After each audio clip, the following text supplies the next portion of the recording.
What would it mean if we discovered that each moment of our lives is part of a conversation, an ongoing dialogue with the universe around us?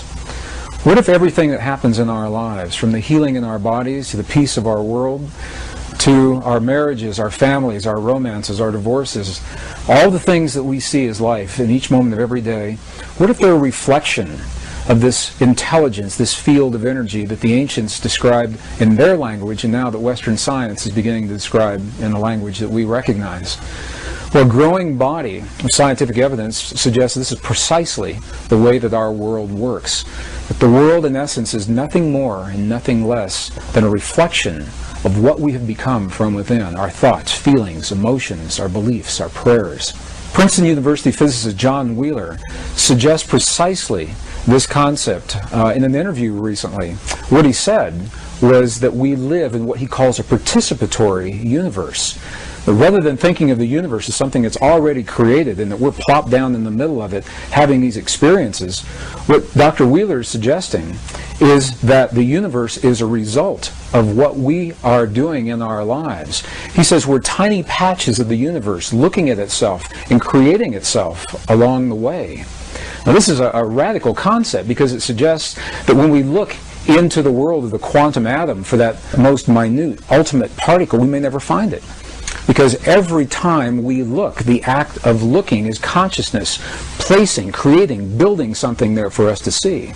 And when we look into the expanses, the vast expanses of our universe, searching for the very edge of what we call creation, we may never find it. Because the act of consciousness searching is the creative force that puts something in place. The growing body, scientific evidence, suggests this is precisely the way our world works. And what we'll find as we discover through the experiments that have been done recently in the 20th century is that the ancients may have been very, very close, in fact, to describing precisely the way our world works in the language. This is a power, it's a force that drives us forward in life, and it tears down the walls, knocks down the barriers that stand between us and the things that we hold dear in our lives. Emotion, however, is scattered. It has to be focused. You can think of it as a power. If you know people who live strictly in their emotions, you know that sometimes their lives can be a little chaotic.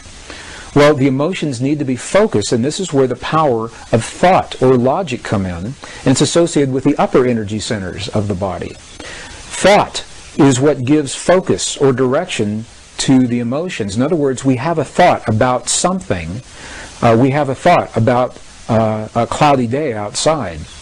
And that thought, into that thought, we fuel the power of the emotion, either our love of that rainy day or our fear of what that rainy day may bring to us. And by doing so, when we marry the power of emotion with the direction of the thought, by virtue of that, we create a feeling. So feeling, by definition, is the union of emotion and the thought. And the one energy center, interestingly enough, that is not accounted for in all the other systems, that remains unused in these ancient systems, is the heart center, and this is the one that is dedicated to the power of feeling. We feel in our hearts. So the feeling that we have in our hearts is the language that speaks to the field that Western science is now beginning to understand through their experiments.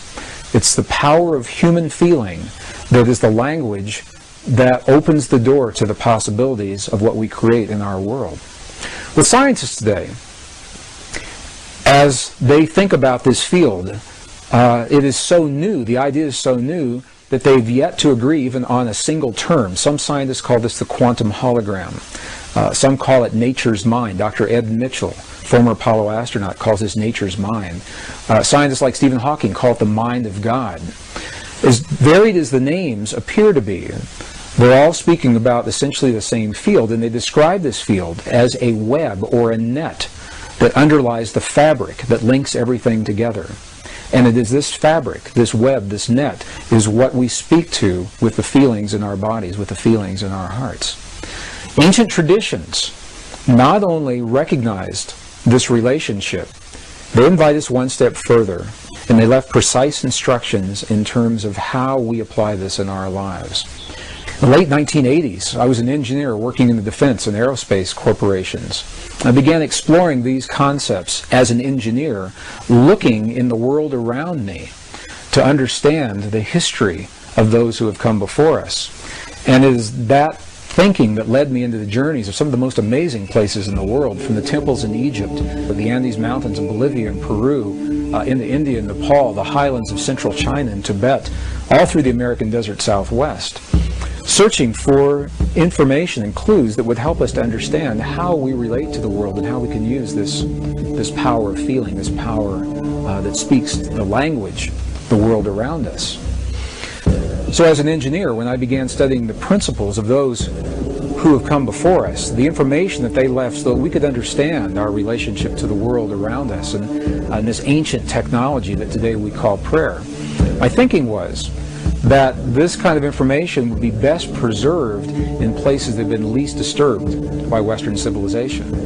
And this thinking led me into a journey, first time in 1998, into the highlands of central China, into Tibet, where we had the opportunity to explore 12 monasteries and 2 nunneries, speaking through the translators to those who actually live these principles in their lives. This is the value of going to a place like Tibet, a living culture. We can go into temples in Egypt or temples, the Mayan temples in the Yucatan, and as fascinating as they are and as much information as they hold, the cultures that left that kind of information no longer exist. So at very best, we are speculating in terms of what they're saying to us. When we go into a monastery in Tibet, we can actually speak with the people who are there. We can ask them, when we see your prayers on the outside, what are you doing on the inside? What happens? What happens to your body? What are you thinking? What are you feeling? What are you emoting? Well, it was in Tibet where I had the opportunity to meet with an abbot of one of the monasteries, and I asked him through the translator. Same thing we'd ask all of the monks and all of the nuns, and it was his answer that was so clear to me. And I asked him, when we see your prayers for 12 and 14 and 16 hours a day, when we see the mudras and the mantras and the bells and the bowls and the gongs and the chimes and the chants that you're doing in your prayers for so long on the outside, I said, what are you doing on the inside? What happens on the inside? And the abbot looked at me, and I like to think he was laughing with me. He may have been laughing at me, because he said through the translator again, he said, you've never seen our prayers, because a prayer cannot be seen. He said, what you have seen are the things that we do to create the feeling in our bodies, and the feeling is the prayer. Then he turned the question on me, and he said, how do you do it in your culture? How do you do this in your culture? And I began to think about the way we think about prayer in our culture today, when we lost the texts that describe how the power of emotion and feeling are actually the language that connect us with the universe and the creation around us.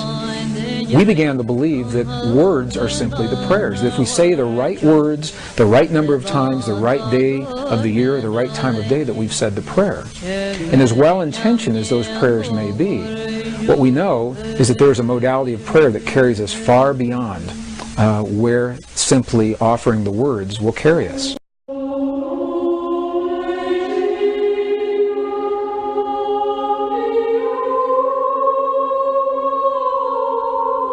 Western prayer researchers today identify 4 modalities of prayer. They say when we pray in the West, we use one or some combination of these 4 modes of prayer. The first is an informal prayer that's called a colloquial prayer. I had a friend of mine that lived in the Bay Area, in San Francisco, that would say this informal prayer coming home from work every Friday on the interstate. Dear God, if you let me get to the Conoco station before my tank runs out of gas, I'll never let my tank get this low again. And that is an informal prayer to God. The second mode of prayer is what is called a petitionary prayer, where we petition the powers to be. We petition the angels, or we petition God.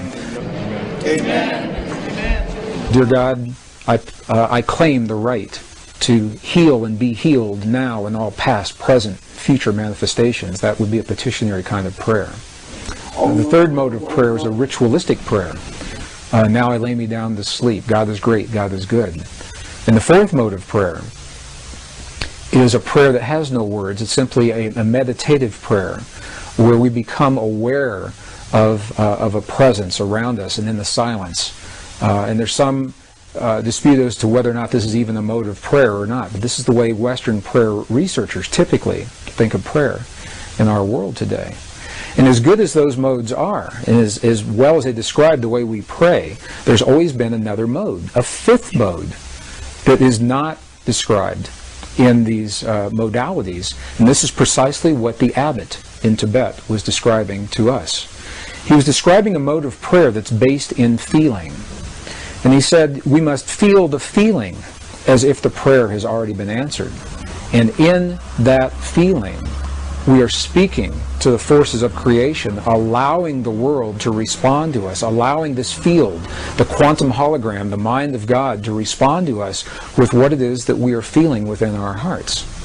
So, rather than praying and feeling powerless in a given situation, dear God, please let there be peace in the world, this mode of prayer invites us to feel as if we are participating in that peace, just as John Wheeler suggested, that we are part of all that we see. And as we feel the peace in our world or the healing in the bodies of our loved ones, we're actually empowering the field to mirror that back to us in a way that will bring those changes about in our lives and in our world. Well, this is precisely what the abbot was saying to us in the monastery in Tibet.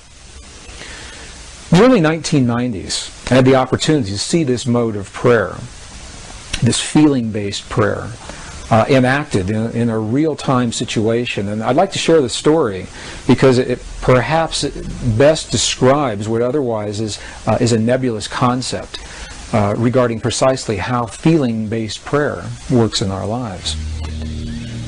During the 1990s, early 1990s, the desert Southwest was experiencing one of the worst droughts in history. And a Native American friend of mine invited me to join him one day in a place in the high deserts of northern New Mexico to share in a prayer of rain. He didn't have to ask me twice. I said, you bet, I'd love to participate and see what this prayer is all about. So we met at an agreed upon location, and we hiked through several 100,000 acres of beautiful high mountain desert sage until we came to a place that was so old, even the people today don't know who built this place. It was essentially a stone circle, and each stone was placed just as it was by the hands of the ancestors so long ago. And it was in this place that my friend began his prayer. What he did was he removed his shoes, stepped into the circle in his bare feet. He honored all of his ancestors. He simply said, all of my ancestors, all of my ancestors. Honored the four directions. He turned his back to me, held his hand in a prayer position, just a few seconds. And then he turned around and looked at me and he said, I'm hungry. Let's go get a bite to eat. And I said, I thought you were going to share this prayer. I thought you were going to pray for rain. And he looked at me and he said, no. He said, because if we prayed for rain, rain could never happen. Because the moment you pray for something to occur, you've just acknowledged that it does not exist in that moment. And I thought about what he said. It made a lot of sense to me. If I say, dear God, please let there be peace in the world, what I'm saying in that moment is that peace isn't there. And I may inadvertently be empowering the very condition that I would like to change. And the same with a healing in my body or the body of my loved ones.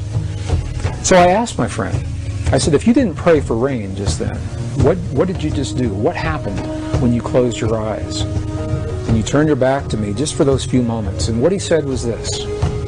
He said, when I closed my eyes, I began to feel the feeling of what it feels like to have rain in our Pueblo village. He said, I smelled the smells of what it smells like when the rain falls off the earthen walls of our buildings. And I felt the feeling of what it feels like with my naked feet in the mud. There's so much mud because there's been so much rain. And he said, in that way, I opened the door to the possibility to bring rain into our world. Well, I think about this mode of prayer a lot. Later that afternoon, something amazing happened. I was watching the weather maps, and the drought that had happened for so long suddenly changed. We saw the high pressure system move across Utah and then dip down from Colorado into northern New Mexico and make a little U-turn and come right back up. We had rain that night. We had rain all the next day. It rained and rained, and I called my friend. And I asked him, I said, there's so much rain, the valleys are flooding, the roads are flooding. What in the world is going on? And he was quiet just for a moment, and he said, that's the part of the prayer. He said, I never quite figured out. So I have no way of scientifically validating that my friend's prayer had anything to do with that rain. But the correlations are so high. We see it happen so many times, we know there is an effect. 1972, 24 United States cities were used to conduct an experiment where people were trained to feel the feeling of peace in a very specific manner, and they were strategically placed in these cities. Each city had populations over 10,000 people. And these were documented in some of the very well-known TM studies that were done back in the early 70s. And what happened was, during the time that the people were feeling the feelings of peace, in the community around them, beyond the buildings where they were having their experience, the communities experienced statistically measurable reductions in crime. Violent crimes against people, traffic accidents declined. In some cities like Chicago, where the stock exchanges, the stock market soared while peace was in place.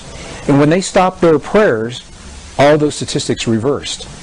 And they did this time and time again to such a degree that the effect could be measured, and it was applied in an even greater experiment that was documented in the Journal of Conflict Resolution, 1988. And this was the experiment. It was called the International Peace Project in the Middle East. And what happened during the Israeli-Lebanese War in the early 1980s, as a result of these earlier studies, people who were trained to feel the feelings of peace were positioned throughout the war-torn areas in Israel and Lebanon. And during the time, what the researchers called the window, the prayer window, when they were feeling, people were trained to feel the feelings of peace in their hearts. When they were feeling those feelings, terrorist activities dropped to zero. Crimes against people declined. Emergency hospital room visits declined. And they tried doing these experiments different times of day, different days of the week, to make sure it wasn't an effect of weeks or weekends or holidays, or different times of the month to make sure it wasn't an effect of lunar cycles affecting people. And when the studies were complete, what they found, although we may not know precisely why this effect happens the way it happens, we know the correlations are so high that when a certain number of people begin to feel the feeling of peace or healing in their bodies in one place, the effect carries into the community beyond the place where these people are. And it is so precise that we now know, the statisticians were able to determine precisely the number of people that are required to kickstart, to jumpstart this kind of an effect. So I'll share the formula, and then I'll describe what that formula means.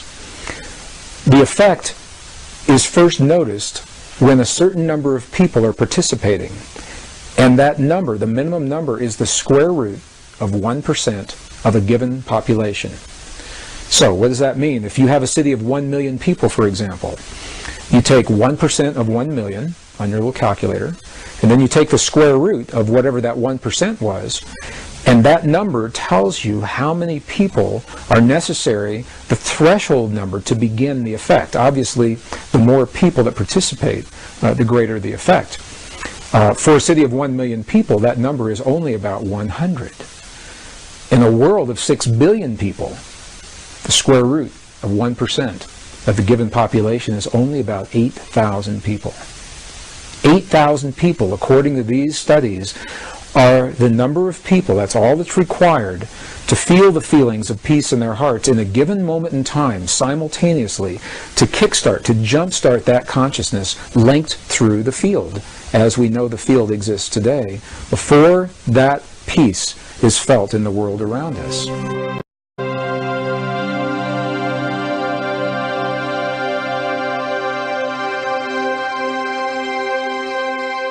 So any discussion regarding this feeling-based prayer, this lost mode of prayer, sometimes seems a little more than academic until we can actually apply it in our lives or see it applied in our lives.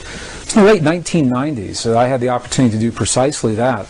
When I saw the footage documenting the healing of a life-threatening condition within the body of a living woman using precisely the kinds of techniques that we're speaking about right now. For me, it was this kind of information that took this lost modality of prayer out of the realm of academics and into something that's very real that we can apply in our lives. I had the opportunity during that time to see some video footage of the healing of a 3-inch diameter bladder cancer inside the body of a woman who, by Western medical standards, had been diagnosed inoperable. She had gone, as a last resort, to a medicineless hospital in Beijing, China. It was in this medicineless hospital where they began simply by addressing the life-affirming ways that she could change how she was living her life. They taught her life-affirming ways to breathe and life-affirming ways to nourish her body, gentle movements to stimulate the energy centers in her body.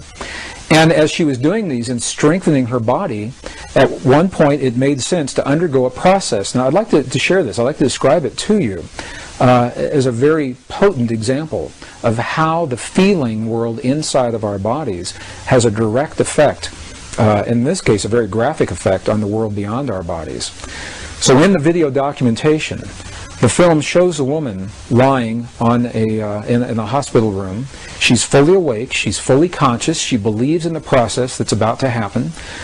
Before her, there is an ultrasound technician who is running an ultrasound wand over her lower abdomen that we can see on a split-screen television. And on the left-hand side of the screen, they do a snapshot, a freeze frame of an instant in time for reference, so we can see what her condition looked like in that instant in time.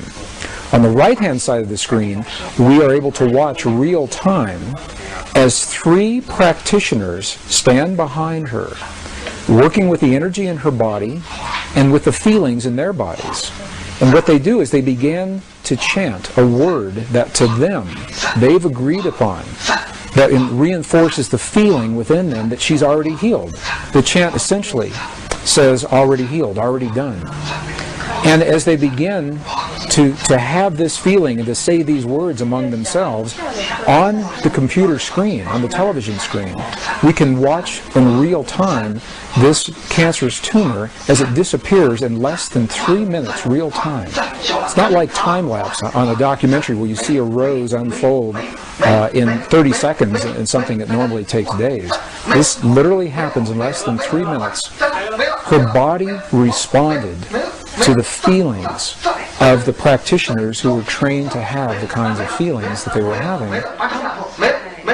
And all they were feeling was the feeling of what it feels like to be in the presence of a woman who is already healed, fully enabled, fully capacitated. They were not seeing her as a woman who was sick, and they weren't saying, bad cancer, you've got to go away. It's a very, very different way of thinking about things, and it's a very graphic example of precisely how this principle works. I had the opportunity to speak to the gentleman, Luke Chen, that actually created this film. And I asked him a question. I said, what if those 3 practitioners weren't there? I said, could this woman have done this? Could any of us do this on our own? And he smiled at me when I asked him the question. He said, Greg, in all probability, she probably could have done it alone.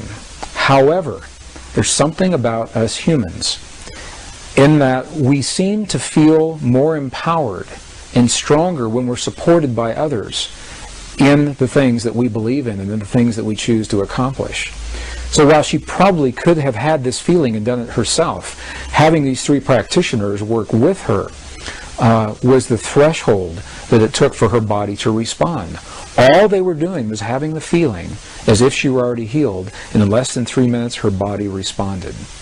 What Western physics now is beginning to tell us is that the same energy, the same field that led to the healing in this woman's body also leads to peace between nations. It's the same thing, different scale, same principle. And I've been involved in experiments where hundreds of thousands of people joined together through the World Wide Web. We were coordinated on the internet at a given hour of time, a window of time, when we were trained to feel the feelings of peace in our bodies during that time. And when we did that, Statistically, what happened in events around the world, there were wartime events. There were bombings, aerial bombings in Iraq that were scheduled, that were reversed during the window of time when this prayer was happening.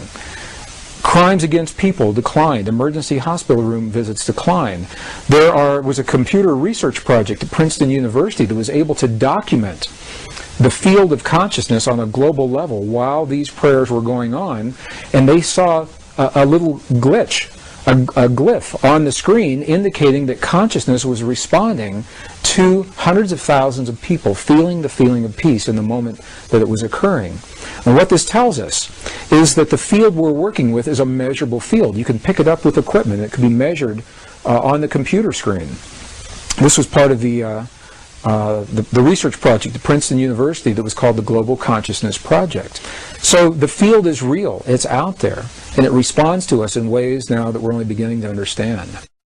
Even more recently, the research has been done by the scientist Masaru Emoto regarding the relationship between human emotion, human feeling, and water drops is showing this relationship even more poignantly. What has happened is that these scientists, this particular research project, has discovered that droplets of water that make up over 70% of our world anyway, and 70% of our bodies, that these droplets of water respond to human emotion, whether it is felt in the body or as it is actually written on labels that are placed onto vials of water, and the emotion of the researcher as the labels are being written and placed onto those vials. The vials are then frozen for a specific period of time, removed from the freezing process, and as they begin to thaw, they crystallize. And the crystals are the telltale sign of what is happening with the emotion. For example, they've taken water, highly polluted, highly toxic water, from some of the most polluted dams in the center of Japan. This water has never been known to crystallize. They just can't get it to crystallize. And when you look at it under a microscope, what you see, it's a very muddy, very nebulous form. There's no symmetry. There's no crystalline structure whatsoever before the emotions are in place. After the emotions are there, for example, when 500 people pray over some of this most polluted water, the before image shows the water in its toxic state. The after image of the same water shows this water beautifully formed, beautifully clear, beautifully crystalline, perfectly symmetrical, purely from the result of human emotion interacting and human feeling interacting with this field of water. Some of the other research has shown families where children and their parents have encircled a vial of water in a room that has never been found to crystallize. Again, some of the very highly polluted and toxic water. And what they do, they make a game out of it. The children, they send love to the water. They say, "We love you, water. We appreciate you, water. Thank you, water, for what you bring to our world and our lives." And in that innocence, they are eliciting these genuine states of emotion. And as the research continues, it is precisely these vials of water that have received this kind of energy from the children and their families, feelings that the ancients called prayer, that the water begins to crystallize into beautiful, symmetrical, very clear forms, showing once again that there's a direct effect between what we feel in our bodies and what's happening in the world beyond our bodies. And it's a beautiful, beautiful, very poignant example of how each of us has an opportunity to participate, not to control and manipulate, but rather participate in the events of our world, the events of our lives, our families, our communities, and our bodies through the field that links all in creation. Perspective. This is a very empowering body of information, because it takes the idea of prayer beyond any religious or spiritual tradition and makes it an inner technology that's open to everyone, regardless of our beliefs, or our lifestyles, or our bloodlines, or our heritage, or how or where we choose to live our lives. What it says to us in every moment of life, we're having a feeling. And by virtue of that feeling, we're communicating to the world around us. So rather than seeing a prayer as something that we do every once in a while, when we'd like to change our world, and then we stop the prayer and get up and walk away, perhaps we can redefine prayer as the way that we feel in our lives, and because we're always feeling in every moment in life, life becomes the prayer. Life becomes the living prayer. We can always have the feelings of peace in our hearts, whether we're driving down the freeway or studying in our classroom or going to the mall or the airport.